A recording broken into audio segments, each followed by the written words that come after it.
کیا میرے اوپر، یہ جو مجھے مارنے کی یہ جو کوشش کی گئی، اس کی پہلے آپ کو پتا ہو اس میں مختلف چیزیں سن رہا ہوں کہ وہ فرینڈلی فائر ہے یا پتہ نہیں کیا ہے. تو میں چاہتا ہوں کہ ڈاکٹر فیصل آپ کو اسکرین پہ پہلے بتا دیں کہ یہ چوٹیں 4 گولیاں مجھے لگی ہیں کدھر لگی، اس کے بعد پھر میں باقی آپ سے بات کروں گا. ڈاکٹر فیصل. السلام علیکم. میں ایکس رے اور ان کے جو کچھ امیجز ہیں ان کے ذریعے سی ٹی اسکین کے امیجز کے ذریعے بتانے کی کوشش کروں گا کہ جو خان صاحب کو چوٹیں آئی ہیں ان کی کیا نوعیت ہے اور وہ ایکس رے اور اسکین میں کس طرح سے نظر آ رہی ہیں. آپ کو سب سے پہلے تو آپ کی توجہ اس طرف دلاتا ہوں جس کی یہاں لکھا ہے رائٹ تھائی. یہ ایکس ریز ہیں دو اور یہ دونوں جو ہیں یہ دائیں ٹانگ کے ہیں. ٹانگ کا جو اوپر والا حصہ ہوتا ہے یہ سائڈ سے ہے جس کو لیٹرل ویو بولتے ہیں اور یہ سامنے سے ہے. آپ دیکھ سکتے ہیں کہ یہاں 2 1 اور 2 اور یہ وہی 2 آپ کو 1 اور 2 سامنے سے نظر آ رہے ہیں ٹکڑے یا گولیاں جو ہیں. یہ اگر ہم پھر ٹانگ کے نچلے حصے پہ چلیں تو آپ کو 2 علاوہ اس کے ٹکڑے اور گولیاں نظر آ رہی ہیں، ایک یہ اور ایک یہ دوسری والی. اور آپ نوٹ کریں گے یہ جو دوسرا ہے اس میں ٹبیا کو، یہ جو ہڈی ہے ٹانگ کی نچلی جو اس کو ٹبیا بولتے ہیں، اس کے اوپر اس نے یہاں سے ڈیمیج کیا ہے. اور جب آپ سائیڈ ویو دیکھیں تو واضح طور پہ نظر آتا ہے کہ جہاں اس نے فریکچر کاز کیا ہے یعنی ہڈی کا ٹکڑا اکھیڑا ہے اس سے. پھر یہ جو ہے یہ بائیں سائڈ ہے، لیفٹ تھائی کے ایکس ریز ہیں. یہاں بھی آپ نوٹ کریں گے کہ یہ چھوٹے چھوٹے کچھ ٹکڑے ہیں جو ایک بلکہ جو پٹالا یہ جو چھوٹی ہڈی ہوتی ہے سامنے گھٹنے کے اس کے بھی ساتھ ہے. یہ نسبتاً چھوٹے تھے اور انہوں نے شکر ہے بائیں سائڈ کے اوپر کوئی فریکچر کاز نہیں کیا. اچھا اس کے علاوہ جو ہم آپ کو دکھانا چاہتے ہیں وہ یہ کہ یہ پھر سے دائیں ٹانگ نظر آ رہی ہے اور یہ جو بلٹ ہے یا جو اس کا فریگمنٹ ہے اس کے ساتھ یہ فریکچر ہوا واضح طور کے اوپر نظر آ رہا ہے. یہ دائیں سائڈ.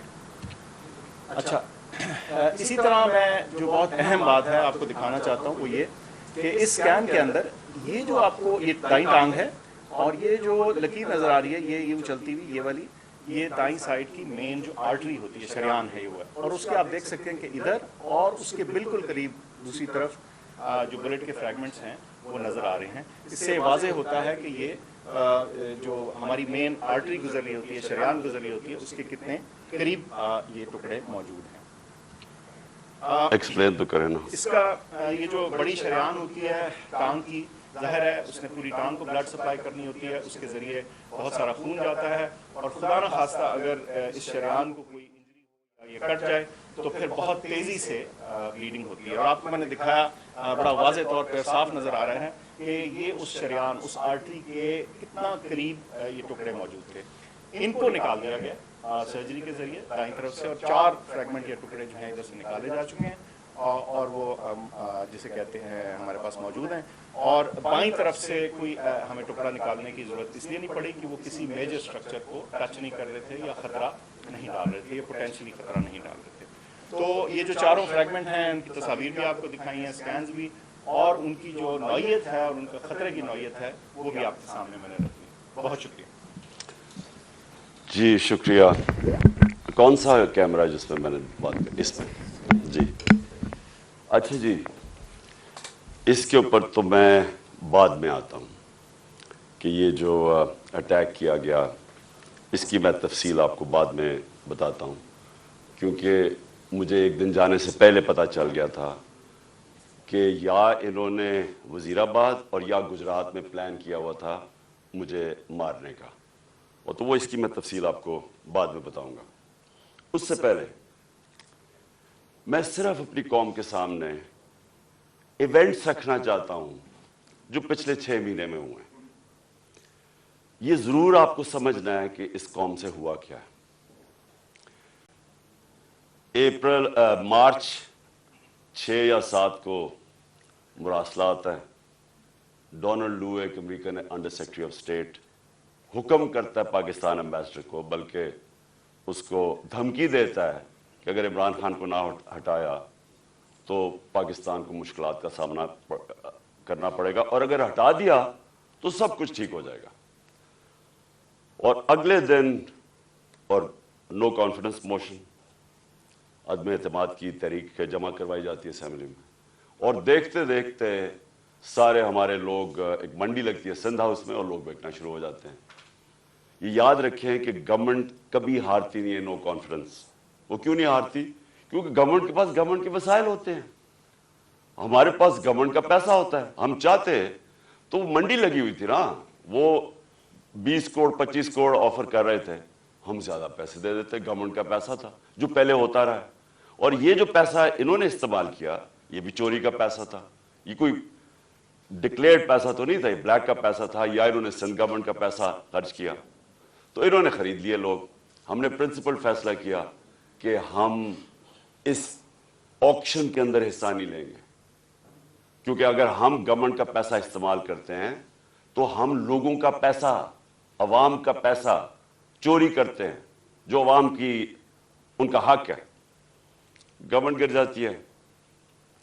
سارے سمجھتے ہیں کہ جناب اب تحریک انصاف کی قبر کھود گئی ہے، عمران خان ہمیشہ کے لیے گیا اور مٹھائیاں بٹے گی. لیکن پاکستانی قوم وہ کرتی ہے جو اس نے کبھی پہلے کیا ہی نہیں. تو 10 تاریخ کو، اور میں آپ کو خود کہہ رہا ہوں 10 اپریل کو، میں خود ہی حیران کہ جو شام کو سینز دیکھے، جو لوگ سڑکوں کے اوپر آئے، جس طرح لوگ نکلے. میں بشرا بیگم کے ساتھ بیٹھا تھا تو ہم خود حیران رہ گئے کہ یہ ہوا کیا ہے. ہوا یہ کہ یہاں 90 کی دہائی میں 2 حکومتیں کرپشن میں نکالی گئی. جب وہ کرپشن میں جاتی تھی اور اسٹیبلشمنٹ نکالتی تھی، لوگ مٹھائیاں بانٹتے تھے. پھر جنرل مشرف آ گیا، 2 دفعہ کرپشن میں ان گورنمنٹس کو نہ کہ وہ خود اس نے مارشل لاء لگا دیا. لوگوں نے مٹھائیاں بانٹی، لوگ ان کی کرپشن سے تنگ تھے، ان 2 جماعتوں کی. اس کے بعد جنرل مشرف نے ان کو NRO دے دیا، وہ واپس آ گئے. فیصلہ جنرل مشرف نے کیا NRO دینے کا جب اس کے پاس رائٹ ہی نہیں تھا کہ عوام کا پیسہ چوری. کرپشن کا مطلب ہوتا ہے عوام کا پیسہ چوری ہونا. تو عوام کا پیسہ چوری ہوگا اور جنرل مشرف معاف کر دیتا ہے ان کو. وہ آ جاتے ہیں اور 10 سال 4 گنا پاکستان کا قرضہ بڑھتا ہے. کرپشن کیسز انہی دوروں میں ان کے بنتے ہیں. یہ جو اب NRO لے رہے ہیں 2، یہ 95% کرپشن کیسز اس 10 سال کے بنے ہوئے تھے. 4 گنا پاکستان کا قرضہ بڑھ جاتا ہے. مجھے لوگ ووٹ دیتے ہیں اس لیے کہ لوگ ان سے تنگ تھے. اور اس کے بعد وہی اسٹیبلشمنٹ فیصلہ کرتی ہے کہ اب چینج کی وقت آ گیا اور وہ ان کو واپس لے آتی ہے. اور یہی کانسپریسی ہوتی ہے باہر، ایک بیرونی کانسپریسی اندر، اور یہ فیصلہ ہو جاتا ہے. کہتے ہیں جی ہم نیوٹرل ہو گئے ہیں. نیوٹرل کا کوئی بھی مطلب لے لیں، مطلب تو یہ ہے کہ انہوں نے پتا تھا کہ سازش ہو رہی ہے، راستہ نہیں روکا. یہ آ جاتے ہیں. اب ہوتا کیا ہے، اسٹیبلشمنٹ کو اس ملک میں عادت پڑ گئی تھی کہ جدھر وہ لوگوں کو دھکیلیں گے لوگ ادھر چلے جائیں گے. جب وہ چینجز لے کے آتے ہیں مٹھائیاں بڑھتی ہیں. اسٹیبلشمنٹ کو یہ عادت تھی. ان کو ایک دھچکا پڑا کہ اس باری پاکستانی قوم نے فیصلہ کیا کہ نہیں، یہ جو 30 سال سے ملک کو چوری کر رہے ہیں ہم ان کے ساتھ نہیں جانا چاہتے. اور اس لیے وہ پبلک سڑکوں پہ آ گئی.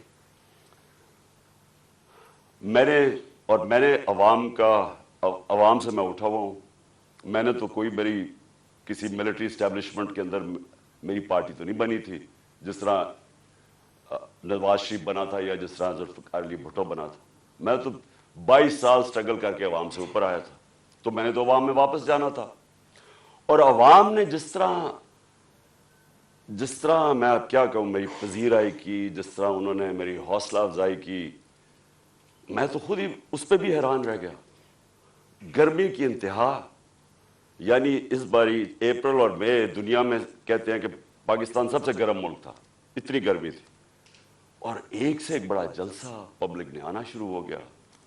ہم نے ایک لانگ مارچ اناؤنس کی 25 مئی کو. جب ہم نے لانگ مارچ اناؤنس کی تو انہوں نے 3 لانگ مارچز ہمارے خلاف کی. ہم نے سمجھا کہ آئین اور قانون ہمیں اجازت دیتا ہے، ہم نے ان کو کہیں روکا نہیں تھا، ہم نے ان کو اجازت دے دی تو یہ بھی ہمیں آنے دیں گے. انہوں نے جو تشدد کیا، جو لوگوں کے گھروں میں 2 دن پہلے راتوں کے 3 بجے جا کے انہوں نے جس طرح کا تشدد کیا،